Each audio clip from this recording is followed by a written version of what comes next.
बिस्मिल्लाहिर्रहमानिर्रहीम 6.3 का स्टार्ट करते हैं। इसमें टोटल 4 ही क्वेश्चन है आपके, और चारों क्वेश्चन 4 बेसिकली स्टैंडर्ड रिजल्ट्स हैं। तो अगर हम पहले क्वेश्चन की बात करें तो इसमें लिखा हुआ है कि अगर आप खुद भी पढ़ लें कि normal lines of circle pass through the centre of circle.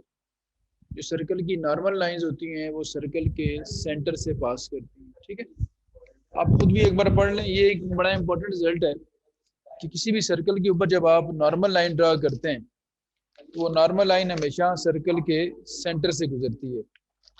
अब इसका, चूंकि ये जनरल रिजल्ट है, जब भी इस तरह का कोई रिजल्ट हम प्रूव करना चाहते हैं तो हम हमेशा सर्कल की स्टैंडर्ड फॉर्म देते हैं। और सर्कल की जो स्टैंडर्ड फॉर्म होती है वो होती है जिसमें सर्कल का जो सेंटर है वो ओरिजिन के ऊपर होता है। ठीक है, तो सर्कल की, इस पर्पज के लिए हमें सर्कल की स्टैंडर्ड फॉर्म लेनी पड़ेगी। तो मैं लिखता हूँ consider X square plus Y square is equal to A square. ये सर्कल आ गया अपनी स्टैंडर्ड फॉर्म में। ठीक है, अब इस सर्कल पे नॉर्मल लाइन ड्रा करनी है और शो करना है कि वो सर्कल के सेंटर से पास करे। ठीक है, तो एक रफ सा स्केच बना लेते हैं इसका।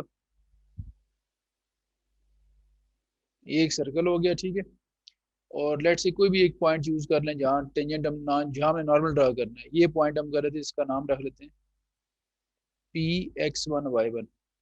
यहाँ नॉर्मल लाइन ड्रा करनी है। नॉर्मल लाइन हमेशा टेंजेंट के साथ लिंक होती है। तो अगर ये लेट से टेंजेंट है तो जो टेंजेंट के परपेंडिकुलर होगी वो नॉर्मल लाइन होगी और इसी पॉइंट से पास भी करनी। ये नॉर्मल लाइन है जो टेंजेंट के क्या है, परपेंडिकुलर। हमने ये शो करना है कि जो नॉर्मल लाइन है इस सर्कल के सेंटर से गुजरे। जो सेंटर हमने चूज किया हुआ है इस वक्त वो ओरिजिन है। क्योंकि ये स्टैंडर्ड फॉर्म है, स्टैंडर्ड फॉर्म का सेंटर कहाँ पे होता है, ओरिजिन पे। तो ये असल में हमारा टारगेट ये है। ये हो गया टेंजेंट, और ये लाइन जो है ये है नॉर्मल लाइन। ठीक है, तो जिस भी लाइन की इक्वेशन फाइंड करनी हो पहले हमें क्या करना पड़ता है, पहले हमें उसकी स्लोप और पॉइंट उसके ऊपर चाहिए होता है। तो स्लोप हम निकालेंगे इसकी पहले, और उसके बाद पॉइंट हम इसको कह देंगे। तो ये लिखता हूँ मैं, late P(x1, y1) be a point. ये वो पॉइंट है जी where the normal line is to be drawn. जहाँ हमने नॉर्मल लाइन ड्रा करनी है। तो अब क्या करते हैं, नॉर्मल की स्लोप निकालने के लिए हम पहले टेंजेंट की स्लोप निकालते हैं। टेंजेंट की स्लोप आती है डेरिवेटिव से। तो मैं इस स्टार इक्वेशन को डिफरेंशिएट करता हूँ by differentiating star with respect to x. So implies क्या बनेगा, डेरिवेटिव एक्स स्क्वायर का 2x, वाई स्क्वायर का 2y, वाई का dy/dx और a स्क्वायर का 0। आफ्टर सिंप्लीफिकेशन dy/dx आपके पास बनेगा -x/y। अब देखें, now slope of tangent at p, ये बनेगी डेरिवेटिव एट P(x1, y1). तो इसको अगर हम डिनोट करते हैं लेट से m से, तो ये होगा -x1/y1। जहाँ जहाँ x है वहाँ x1 पुट करें, जहाँ जहाँ y है वहाँ y1 पुट करें। पॉइंट पुट करके हमें स्लोप मिल गई। ये याद रखना, ये टेंजेंट की स्लोप है। तो नॉर्मल की स्लोप इसका नेगेटिव रेसिप्रोकल हो जाएगी। Also slope of normal line, ये क्या बनेगी, -1/m, यानी y1/x1। तो अब नॉर्मल की इक्वेशन भी आ जाएगी। Hence equation of normal line, क्योंकि नॉर्मल लाइन के ऊपर हमारे पास पॉइंट भी आ गया है और उसकी स्लोप भी है। तो P पॉइंट पे नॉर्मल ड्रा करना, तो क्या होगा y - y1, और नॉर्मल की स्लोप है -1/m x माइनस x1। अगर टेंजेंट की इक्वेशन होती तो यहाँ m लिखा होता, तो x1 y1 तो वही पॉइंट है और स्लोप जो है वो y1/x1 है। x1y minus x1y1 xy1 minus x1y1, ये दोनों कैंसिल हो गए, ठीक है। अब ये x1y माइनस xy1 और x1y इज इक्वल टू 0, ये आ गई आपके पास नॉर्मल की इक्वेशन। अब ये प्रूव करना है कि ये जो नॉर्मल की इक्वेशन आई है ये 0 0 यानी सेंटर जो सर्कल का है उसको सेटिस्फाई करनी चाहिए। अगर ये 0 0 को सेटिस्फाई करेगी तो इसका मतलब ये होगा कि ये सेंटर से गुजर रही है, ठीक है। तो अगर किसी लाइन को ये चेक करना हो कि वो किसी पॉइंट से गुजरती है नहीं, तो वो पॉइंट उसमें पुट करके देखते हैं। आप क्या करते हैं, ये पुट करते हैं इसमें सी जो है सेंटर 0 0, जहाँ जहाँ एक्स है वहाँ 0, जहाँ वाई यहाँ 0। इसको अगर हम लाइन 1 कह दें, सो 1 इम्प्लाइज 1 असल में नॉर्मल लाइन है, ठीक है। तो x की जगह 0 पुट करें, y की जगह 0 पुट करें, तो 0 इज इक्वल टू 0 आ गया, सेटिस्फाई कर गई ये। इसका मतलब है ये लाइन 0 0 से पास करती है, 0 0 सर्कल का सेंटर था, तो कंफर्म हो गया। हेंस ये एक नॉर्मल लाइन हमने ड्रा की थी, इसका मतलब जितनी भी नॉर्मल लाइंस ड्रा करेंगे वो सेंटर से ही गुजरेंगे। Sense normal lines of a circle pass through the centre of circle, ये लेंगे। ठीक है बच्चों, ये हो गया क्लियर यहाँ पे। अच्छा जी, क्वेश्चन नंबर 2 जो है ये क्वेश्चन 1 का कन्वर्स है। 1 में तो आपने ये शो किया है ना कि जो नॉर्मल लाइन है वो सेंटर से पास करती है। 2 में आपने ये शो करना है कि कोई भी लाइन जो सेंटर से ड्रा हो वो पॉइंट ऑफ टेंजेंसी से पास करती है। यानी इसको यूं मैं बताता हूँ डायग्राम बना के, ये एक सर्कल है और इसका सेंटर जो है वो अगर हम स्टैंडर्ड फॉर्म में लेंगे तो सेंटर कहाँ पे होगा, 0 0 पे। अब ये एक टेंजेंट लाइन है, हमें ये कहा जा रहा है कि कोई भी लाइन जो सेंटर से ड्रा हो, पहले ये देख लें ये पॉइंट कौन सा है। ये जो पॉइंट यहाँ सर्कल को टेंजेंट टच करता है ये है x1 y1, जिसको पॉइंट ऑफ टेंजेंसी कहते हैं, where the tangent line is to be drawn. और ये जो लाइन हम कह रहे हैं कि सेंटर से ड्रा करें टेंजेंट के परपेंडिकुलर, टेंजेंट के परपेंडिकुलर, तो शो ये करना है कि ये लाइन जो हम सेंटर से ड्रा करेंगे टेंजेंट के परपेंडिकुलर, ये हमेशा पॉइंट ऑफ टेंजेंसी से पास करेगी, ठीक है। ये उसकी पहले वाले थ्योरम का कन्वर्स है। अब यहाँ से ड्रा करनी है और ये पॉइंट सेटिस्फाई करवाना है। पहले वाले क्वेश्चन में यहाँ ड्रा किया था नॉर्मल हमने और ये सेटिस्फाई करवाया था, इसका उलट है। क्योंकि ये भी एक स्टैंडर्ड रिजल्ट है तो इसके लिए भी सर्कल की स्टैंडर्ड फॉर्म रखनी पड़ेगी। Consider the circle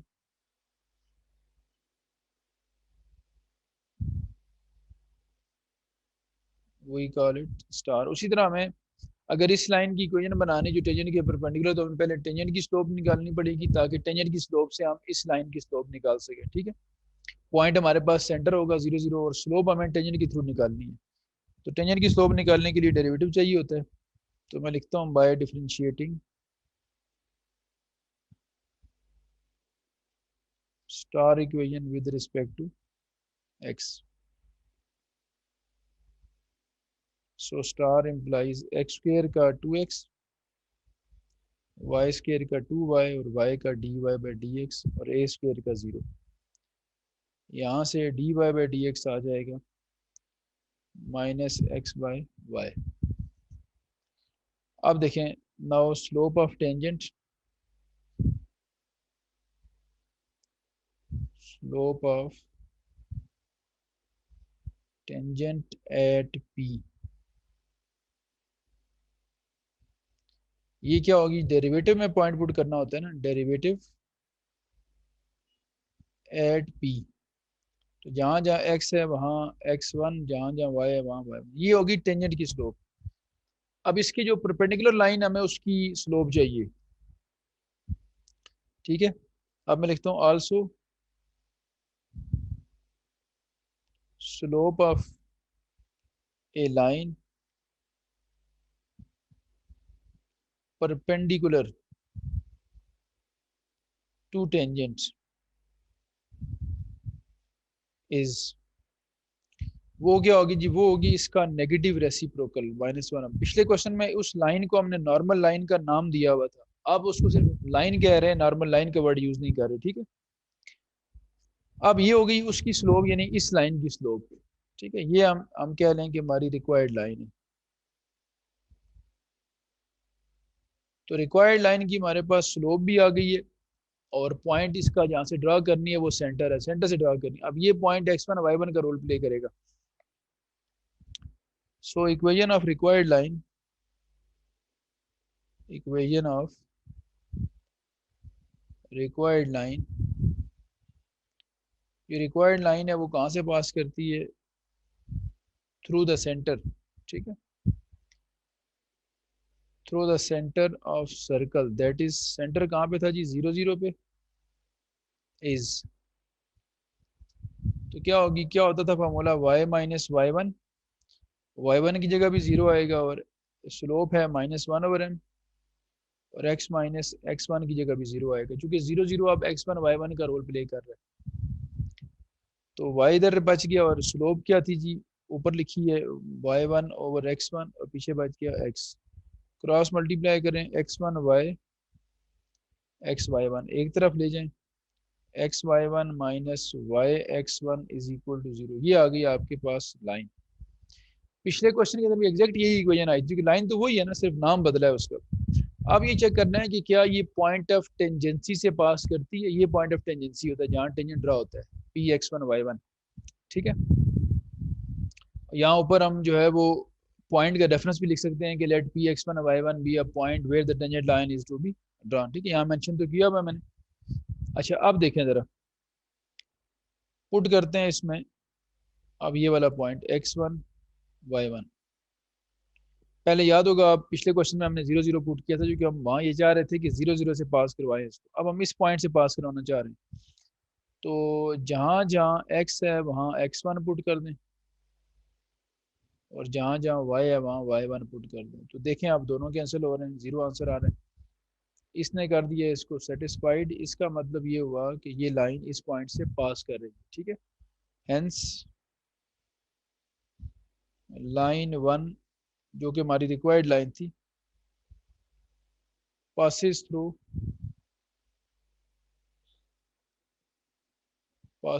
the point, point कौन सा जी हमारे पास, Px1 y1, इससे पास। तो यहाँ ये क्वेश्चन हमारा होता है खत्म, ठीक है। दो क्वेश्चन आप लोगों के हो गए। अब हम थर्ड क्वेश्चन की तरफ आते हैं, इसको लिख लें आप लोग। अच्छा भी, अब क्वेश्चन नंबर 3 है, और इसमें ये कहा जा रहा है कि prove that the mid point of hypotenuse of A right triangle is the circum centre of triangle. Right angle triangle के हाइपोटेन्यूज का जो मिड पॉइंट होता है वो ट्रायंगल का सर्कम सेंटर होता है, ठीक है। तो इस पर्पज के लिए हमें एक राइट एंगल ट्रायंगल कंसीडर करनी पड़ेगी। कंसीडर अ राइट ट्रायंगल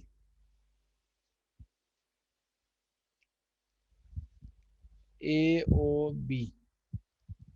अब जब हम कोई स्टैंडर्ड रिजल्ट प्रूव कर रहे होते हैं ना, तो हम चाह रहे होते हैं कि ओरिजिन उसमें इन्वॉल्व करें, ठीक है। ओरिजिन मींस के जो उस रिजल्ट के अंदर सबसे इम्पोर्टेंट पॉइंट होता है उसको हम ओरिजिन पे रख लेते हैं। तो यहाँ अगर हम राइट एंगल ट्रायंगल की बात करें, तो राइट एंगल ट्रायंगल के अंदर जो सबसे इम्पोर्टेंट वर्टेक्स होता है उसका, वो होता है हमारे पास उसका राइट एंगल वाला वर्टेक्स।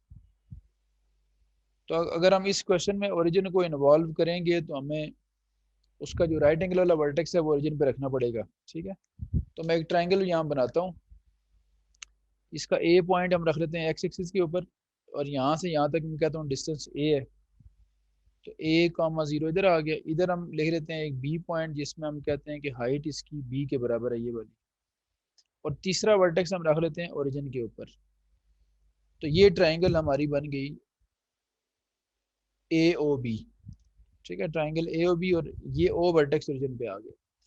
स्टैंडर्ड रिजल्ट के लिए हम उसका जो स्टैंडर्ड वर्टेक्स है 90 वाला वो ओरिजिन पे रख लें, तो AOB ट्रायंगल आ गई। इसका जो मिड पॉइंट होगा हाइपोटेन्यूज का, उसको एम से डिनोट कर लें। शो ये करना है कि इसका तीनों से सेम डिस्टेंस है, ए से, बी से और ओ से। तो consider right angle triangle A O B where A हम बता रहे हैं कि ए कॉमा 0 है, बी हमारे पास 0 कॉमा बी है, and O 0 0 is the origin। ठीक है, let m be the midpoint of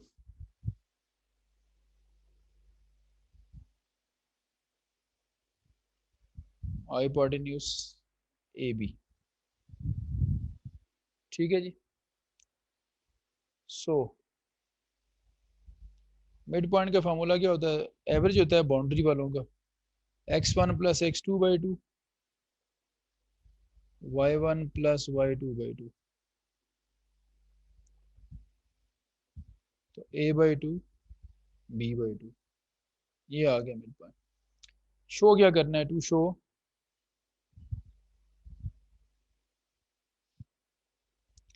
show ये करना है कि इसका डिस्टेंस ओ से, ए से और बी से सेम होना चाहिए। जो पॉइंट ट्राइंगल का तीनों वर्टिसेस से सेम डिस्टेंस पे होता है उसको हम सरकम सेंटर कहते हैं। तो सरकम सेंटर शो करने के लिए ये शो करना पड़ेगा आपको। ठीक है, तो अब हम आगे चलते हैं। अगर सरकम सेंटर शो करने के लिए ये शो करना है हमने, तो ये तो आसान से डिस्टेंस है। अब चूंकि एम मिड पॉइंट है ना, as M is the mid point, M is the mid point of A B, तो फिर तो एक बात कन्फर्म है, ये तो अगर मिड है तो फिर ए एम बी एम तो बराबर ही होंगे, क्योंकि दोनों का मिड पॉइंट ए बी का मिड पॉइंट बनता है ना ये, तो ए एम बी एम तो हो गए बराबर। ये तो हमें शो करने की जरूरत ही नहीं है। ठीक, so we need to show only O M, लेकिन इन दोनों में से कोई एक कैलकुलेट करना पड़ेगा हमें, ताकि पता लग सके कि ओ एम के बराबर है या नहीं। तो पहले हम निकालते हैं ए एम, ए का एम से डिस्टेंस। ठीक है, ए ये है और एम आपके पास ये लिखा हुआ है x1 minus x2/2, x minus x2 whole square और y1 minus y2 whole square. a minus a/2 a/2 ही रहेगा,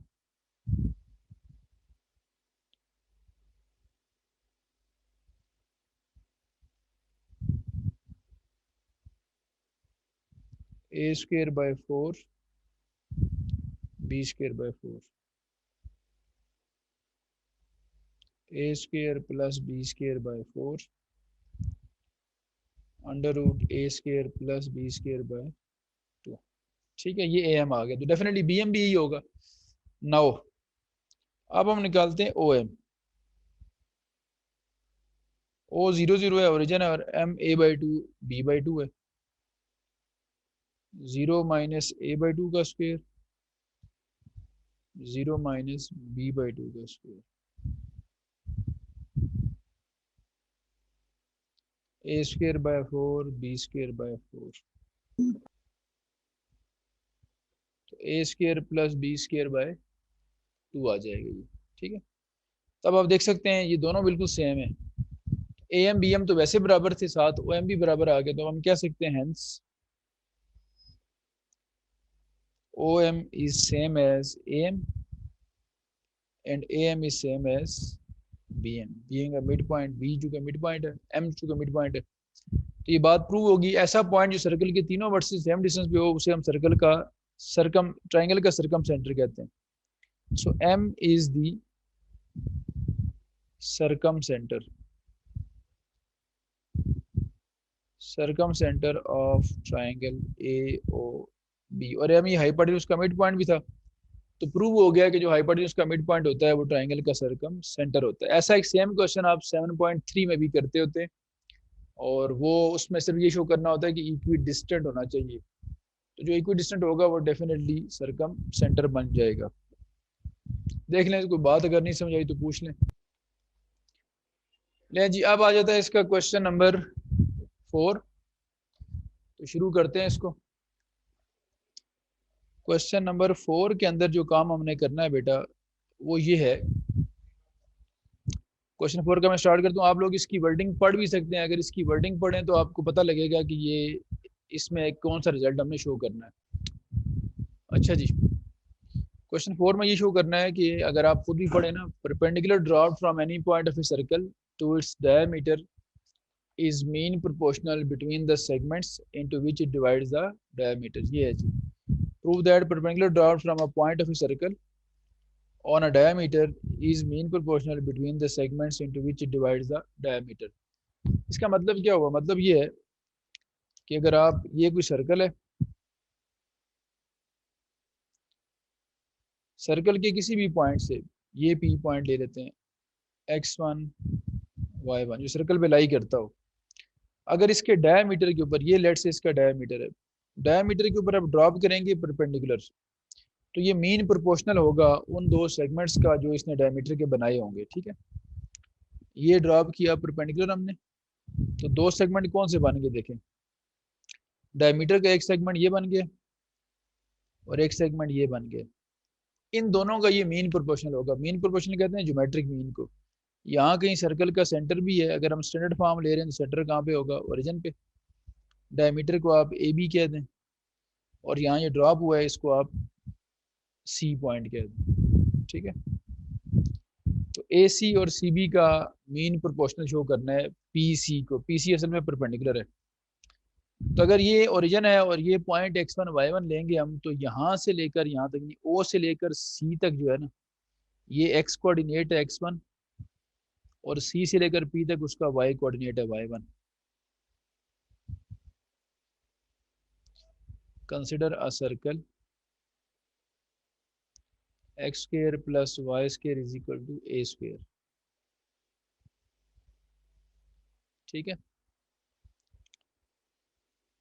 late p x1 y1 be a point on the circle। So अगर ये इसके ऊपर पॉइंट है तो x की जगह x1 और y1, y की जगह y1 पुट करें, सर्कल को सेटिस्फाई करेगा ये। ठीक है, अगर ये सर्कल के ऊपर लाई करता है तो फिर x की जगह x1 और y की जगह y1 पुट करें, सेटिस्फाई करेगा उसको। अच्छा, अब एक परपेंडिकुलर ड्रा करना है हमने। Draw a perpendicular from px1 y1 to the diameter. ठीक है, to the diameter A B at C. वो भी नजर आ रहा है, ड्रॉप किया हमने। तो हमने क्या शो करना है? To show P C is, ये जो पी सी सेगमेंट है, is mean proportional, mean proportional between between A C and C B. ये असल में क्या मतलब है इसका? मीन प्रोपोर्शनल कहते हैं ज्योमेट्रिक मीन को। इसका मतलब ये दोनों का ज्योमेट्रिक मीन होना चाहिए। तो ज्योमेट्रिक मीन जब दो नंबर का निकालते थे आप 9th 10th क्लास में, 10th में भी और फर्स्ट ईयर में भी, तो आप दोनों को मल्टीप्लाई करके स्क्वायर रूट लिया करते थे ना। तो बस हमने इन दोनों को मल्टीप्लाई करना है। पहले हम बताते हैं इनकी वैल्यूज क्या क्या हैं। देखें, पी सी जो है वो डायग्राम से देखें तो वो y1 है। ए सी जो है, अगर ए से लेकर सी तक हम देखें तो इसमें एक ए से लेकर ओ तक है जो रेडियस है, और प्लस x1 है, तो a प्लस x1। और अगर हम देखें सी से लेकर बी तक, तो सी से लेकर बी तक देखें तो ये पूरा ओ से लेकर बी तक रेडियस है, उसमें से ये x1 माइनस करें तो बाकी सी भी बच जाता है, यानी रेडियस माइनस x1। अब आपने जिन दोनों का मीन प्रोपोर्शन शो करना है उनको मल्टीप्लाई करें। इस तरह दो नंबर का ज्योमेट्रिक मीन निकालते हैं ना, तो उनको मल्टीप्लाई करते होते हैं। तो मल्टीप्लाई करें तो ये बनता है a plus x1 a minus x1, ये बनेगा a square minus x1 square.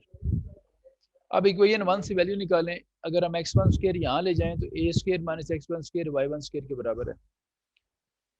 ठीक है, यहाँ क्या होगा y1 स्क्वायर, और ये कहाँ से वैल्यू लिखी है हमने, फ्रॉम इक्वेशन 1 से हमने वैल्यू निकाली इसकी, तो ये बनती है।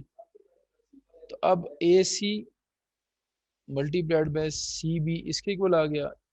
अब चूंकि मेन प्रोपोर्शनल शो करना है तो प्रोपोर्शनैलिटी के लिए डिवीजन चाहिए होती है, तो आप यूं करें कि ए सी इंटू सी बी, इसको लिखें y1 मल्टीप्लाइड बाय y1, और इसको क्रॉस डिवाइड कर दें, यूं cross multiply, sorry, A C over